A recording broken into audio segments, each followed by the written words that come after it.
ही हाथ मगर ये दर्द साथ ही जाएगा। जाने किस दिन हिंदुस्तान आजाद वतन कहलाएगा। बिस्मिल कहते हैं हिंदू हूँ, फिर आऊंगा फिर आऊंगा, फिर आके भारत माँ तुझको आजाद कराऊंगा। जी करता है मैं भी कह दूं, पर मजहब से बंध जाता हूँ। मुसलमान हूँ, पुनर्जन्म की बात नहीं कर पाता हूँ। खुदा अगर मिल गया कहीं अपनी झोली फैला दूंगा। जन्नत के बदले उससे मैं पुनर्जन्म ही मांगूंगा। अच्छू मियां ने ये कहलवा भेजा है कि आप सब्र से काम लो। अम्मा, अल्लाह ने चाहा तो ये मुसीबत और परेशानियों के दिन जल्द खत्म हो जाएंगे और अच्छू मियां इंशाअल्लाह साथ खैरियत के घर वापस आ जाएंगे। आमीन सुम्मा आमीन। इंसाफ का मुकदमा कौन सी अदालत में चल रहा है? इंसाफ का क्या मतलब? आप इन्हें जानते नहीं? क्या बात कर रहे हैं साहब, आपने हमारा इनसे तारुफ तो कराया ही नहीं। ये अशफाकुल्ला खां और ये सचिंद्रनाथ बख्शी, क्या आप एक दूसरे को जानते नहीं? और उधर लखनऊ जेल में सबकी नींद उड़ी हुई थी, मगर कुछ लोग ऐसे भी थे जो मजे ले रहे थे।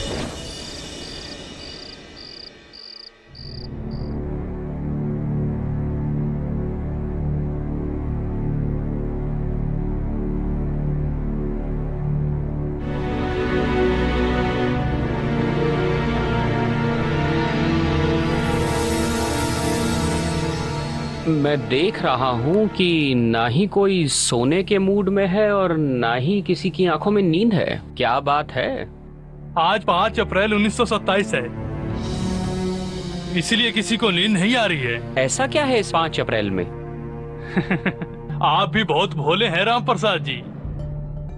कल हमारी किस्मत का फैसला होने वाला है अदालत में, इसलिए किसी को आज नींद नहीं आ रही है। भाई अगर ऐसी बात है तो मैं चला सोने। अरे अरे, कोई नहीं सोएगा। अरे भाई मुकंदी लाल, तुम्हें क्या हुआ? हुआ तो कुछ नहीं है, होगा तो अब रोशन भाई। हम लोग कल होने वाले फैसले के ऊपर आज रात एक नाटक करने जा रहे हैं। ये अपने हैं ना राजकुमार सिन्हा, इन्होंने वकालत की बहुत किताबें पढ़ी हैं और ये होंगे आज के जज और ये सुनाएंगे आज का फैसला। उठिए जज साहब, सुनाइए आज का फैसला। आप जरा तशरीफ रखिए। उठो। क्यों? अदालत के काम में हस्तक्षेप करना मना है। गुस्ताखी माफ जज साहब। चलो कुर्सी बन जाओ।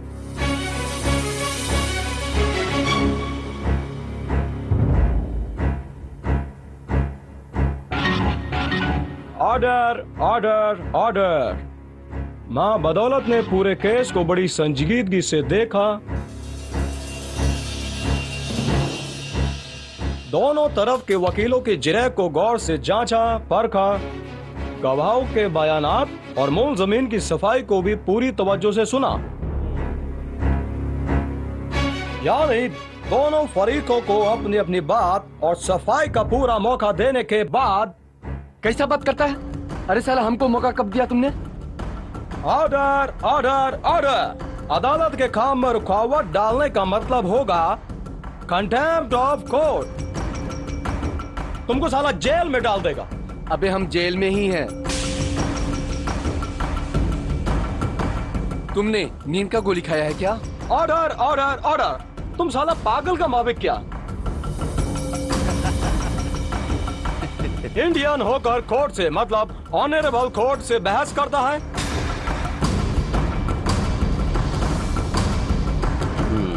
इस बात पर हम तुमको काला पानी दे सकता। जज साहब, अब अपना फैसला सुना ही दीजिए। सुनाता है सुनाता है। हाँ, तो सब लोग बिल्कुल खामोशी से फैसला सुने। राम प्रसाद बिस्मिल ऑफ शाहजहांपुर, अदालत तुमको बराबर कसूरवार पाया।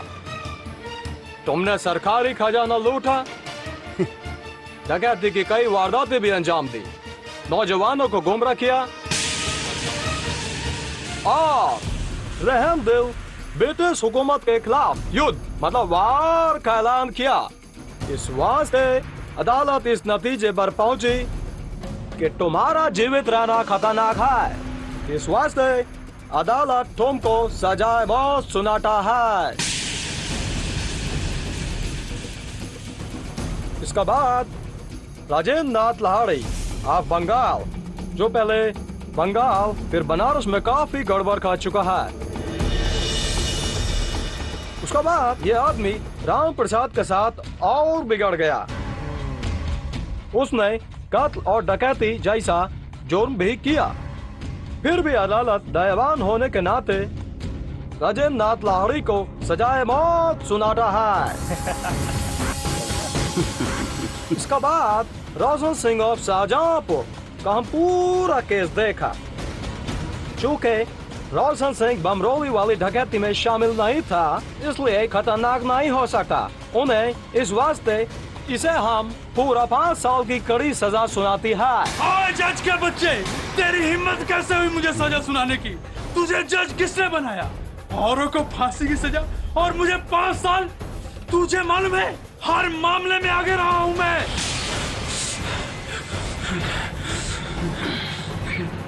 जज साहब से मेरी दरखास्त है कि सेठ रोशन सिंह से अनजाने में या भूल से अदालत की मानहानि हुई है, जिसके पेशे नजर इसकी सजा में 15 दिन की जेल की मियाद और बढ़ा दी जाए।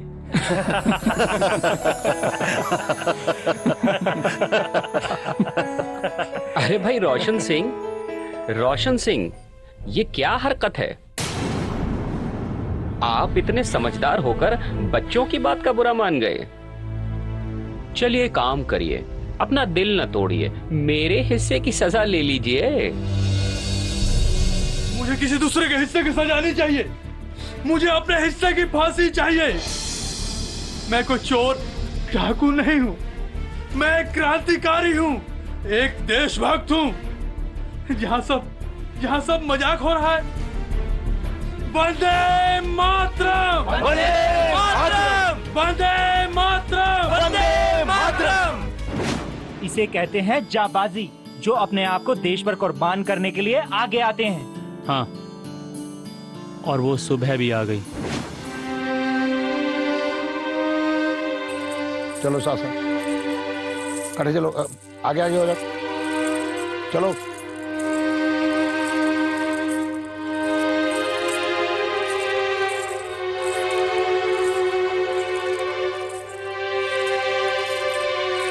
साथ हो जाओ, सारे इकट्ठे हो जाओ।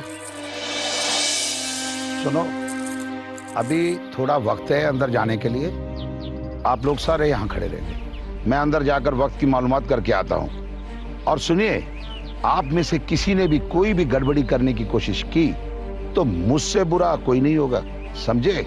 आप सब लोग मुझे जानते हैं, ध्यान रखना तुम भी इनका, ठीक है? इधर खड़े रहना। क्या बात है, सबको फांसी ही क्यों चाहिए? साला इससे कम हमें मंजूर ही नहीं, कम से कम फांसी तो जरूर ही चाहिए। भाइयों, हम जब अदालत पहुंचे तो हमारे चेहरे पर खुशी मुस्कुराहट होनी चाहिए, ताकि अंग्रेजों को पता चल जाए कि हमारे देश से रिश्ता क्या है।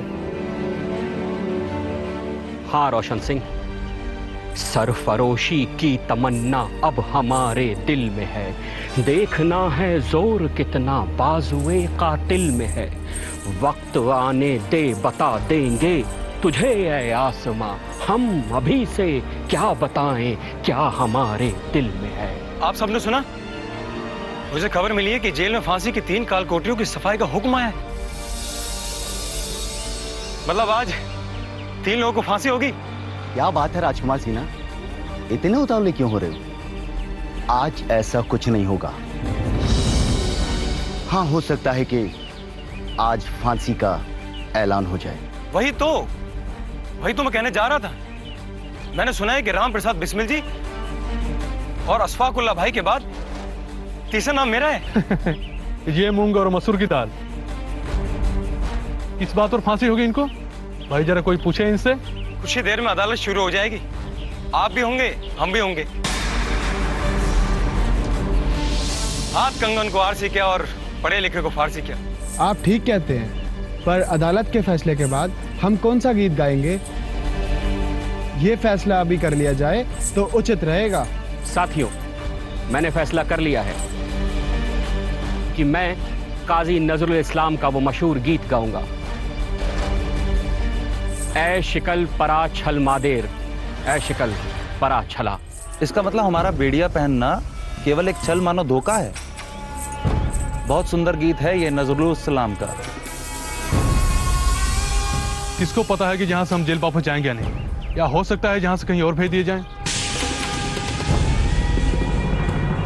अगर मुझे फांसी सजा होती है तो ये जरूरी नहीं कि मैं जहां से लौटकर जेल जाऊं।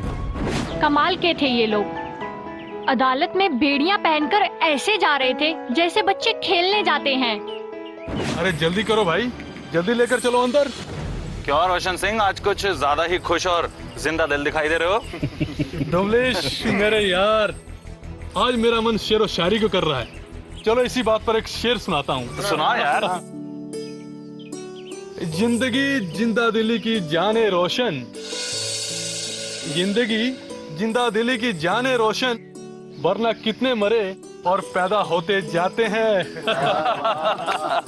लो भाई, आज तो रोशन सिंह भी शेर और शायरी के मूड में है। भाई राम प्रसाद, आप शेर और शायरी की बात करते हैं, आज तो मेरा मन गाना गाने को कर रहा है। तो फिर शुरू करें। 1 2 3। सरफरोशी की तमन्ना अब हमारे दिल में है, देखना है जोर कितना बाजुए कातिल में है। वक्त आने दे, बता देंगे तुझे आसमां, हम अभी से क्या बताए क्या हमारे दिल में है। सरफरोशी की तमन्ना अब हमारे दिल में है। अरे बस करो यार, साहब आ रहे हैं। सुनो, इनको अंदर लेके चलो। चलिए चलिए चलिए, लेके चलिए इनको अंदर। चलो।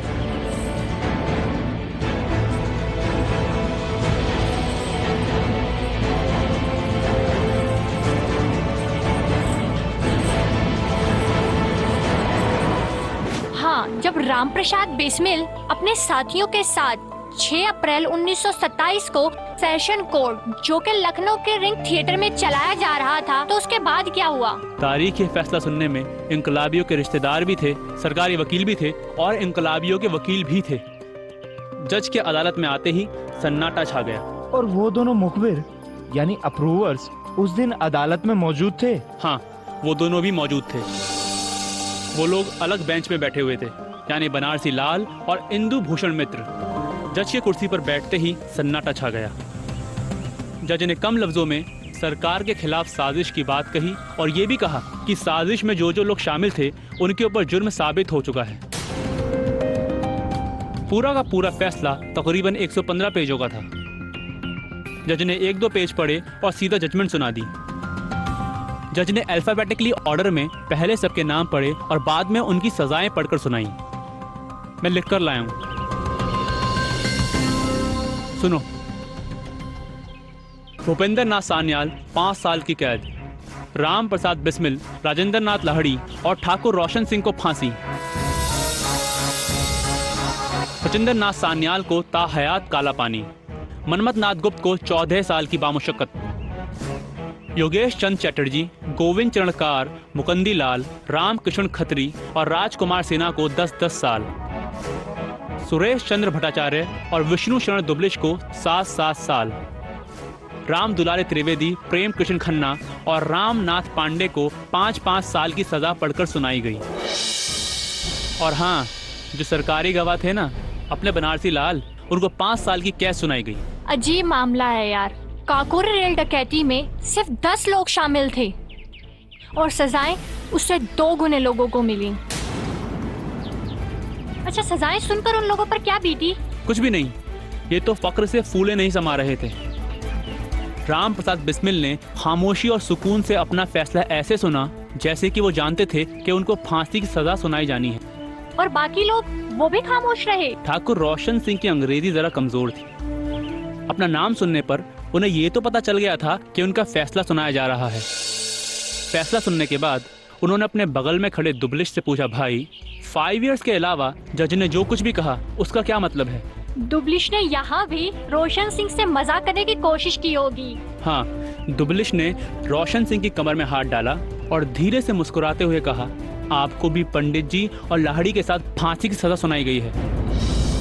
इस पर रोशन सिंह खुशी के मारे उछल पड़े और कहने लगे, हमने तो जिंदगी का आनंद खूब उठा लिया, अगर मौत आ भी जाए तो कोई गम नहीं। और पलटकर राम प्रसाद बिस्मिल से कहा, क्यों पंडित जी, अकेले अकेले जाना चाहते थे? ये ठाकुर आपका पीछा छोड़ने वाला नहीं। अच्छा, फिर उस पर बिस्मिल क्या बोले? इससे राम प्रसाद बिस्मिल की आंखें भर आईं। उन्होंने आगे बढ़कर ठाकुर रोशन सिंह को गले लगा लिया और ये कहा कि आप जैसा बड़ा भाई ईश्वर हर किसी को दे। आप कुर्बानी में हम सब से आगे हैं। की तमन्ना अब हमारे दिल में है, देखना है जोर कितना बाजुए का दिल में है। आने दे बता देंगे तुझे आसमां, हम अभी से क्या बताएं क्या हमारे दिल में है। बनवारी, बाहर जाके देखो वो जो जेल ले जाने वाली लारी है वो बाहर खड़ी है कि नहीं खड़ी है। और हाँ सुनो, वहां जाकर ये देखना कि बाहर जो कोई पब्लिक के तो नहीं खड़ी है। चलो दौड़ के जाओ। दोस्तों, मुझे ये नहीं पता कि हम तीनों को कहाँ रखा जाएगा। अरे मुझे तो ये तक नहीं पता कि हम सब बाद में मिल पाएंगे या नहीं। लेकिन इस वक्त मुझे अशफाक उल्लाह का एक शेर याद आ रहा है। दरो दीवार पे हसरत से नजर करते हैं, खुश रहो अहले वतन कि हम तो सफर करते हैं।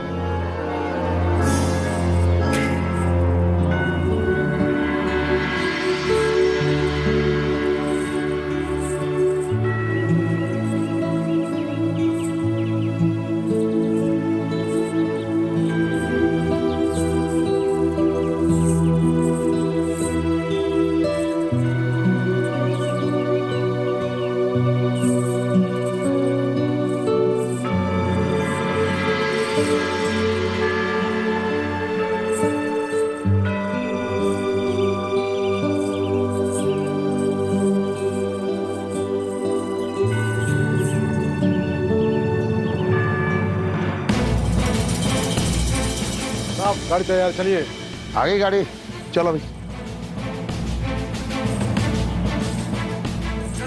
जिंदाबाद जिंदाबाद जिंदाबाद जिंदाबाद जिंदाबाद जिंदाबाद जिंदाबाद जिंदाबाद जिंदाबाद।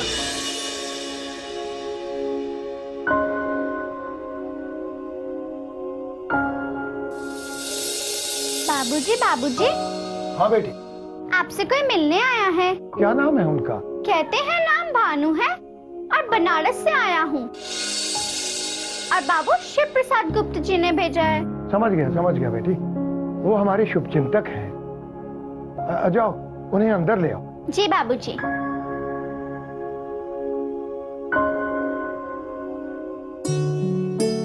विद्यार्थी जी नमस्कार। आइए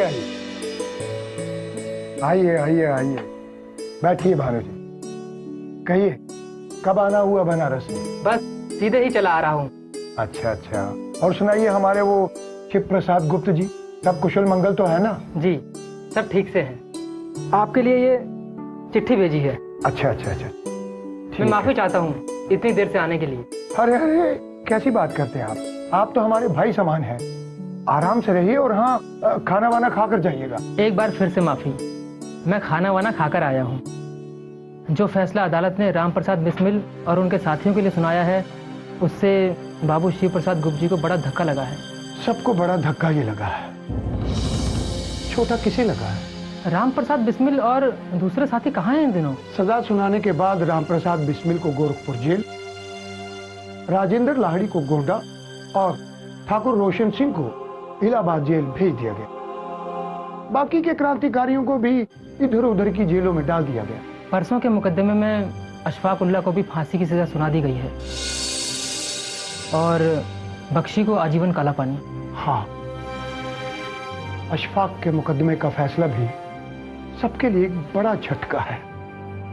13 जुलाई को यानी परसों सुनाए गए उनके फैसले में अशफाक को फांसी और शचेंद्र नाथ बख्शी को काला पानी। कोई काशी में बता रहा था कि अपनी फांसी की सजा सुनकर अशफाक मुस्कुराते रहे, बिल्कुल नहीं घबराए। अशफाक कभी घबराने वालों में नहीं रहे। उन्होंने बार बार साबित किया है असल पठान क्या होता है। सही कह रहे हैं आप। विद्यार्थी जी, मेरे लिए कोई और सेवा? बस धन्यवाद। और हाँ, शिव प्रसाद गुप्त जी से हमारा नमस्कार कहिएगा। जी, अब मुझे आगे दीजिए, मैं चलता हूँ। जी धन्यवाद।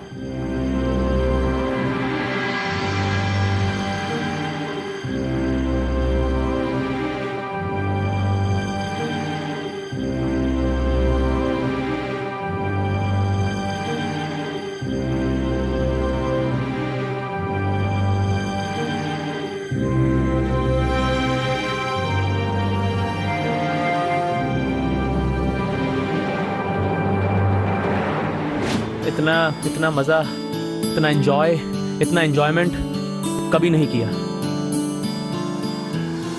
आओ यहाँ बैठो। को तो फुर्सत ही नहीं होती हमसे बात करने की। अरे यार, ऐसा क्यों बोल रहा है? और क्या यार, बिल्कुल सही यार। टाइम ही नहीं है तेरे पास बात करने के लिए। खूब टाइम रहता है।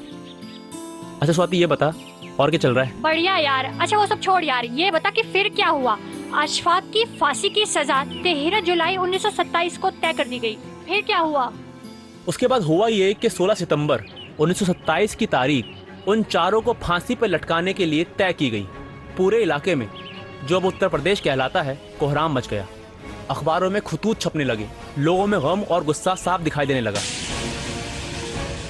असेंबली के आइंदा इजलास में ठाकुर मंजीत सिंह एमएलए ने मेंबरों से दरखास्त लगाई कि मेंबरान उन इनकलाबियों की फांसी की सजा को सजाए काला पानी में तब्दील कर दें। उन दिनों असेंबली का इजलास चल रहा था, इसलिए मेंबरान को खत लिखकर सिफारिश की गई कि उनकी फांसी की सजा को टाल दिया जाए। इसी तरह के खतूत गवर्नर के पास भी भेजे गए। क्योंकि गवर्नर की टर्म पूरी होने वाली थी, इसलिए सारे मेंबरान को ये उम्मीद थी कि गवर्नर उनकी इस अपील को सुन लेंगे। तो क्या गवर्नर ने फांसी की सजा कम की या वो भी उतना ही जालिम निकला जितने और अंग्रेज थे? गवर्नर ने इस अपील को बड़ी ही बेरहमी से नामंजूर कर दिया। लेकिन हाँ, इस लिखा पढ़ी में यह जरूर हुआ कि फांसी की तारीख 16 सितंबर 1927 से बढ़कर 11 अक्टूबर 1927 हो गई। उसके बाद तो कुछ बचा ही नहीं था। मेरा मतलब है, ऐसा कोई रास्ता बचा था जिससे उन्हें बचाया जा सकता था?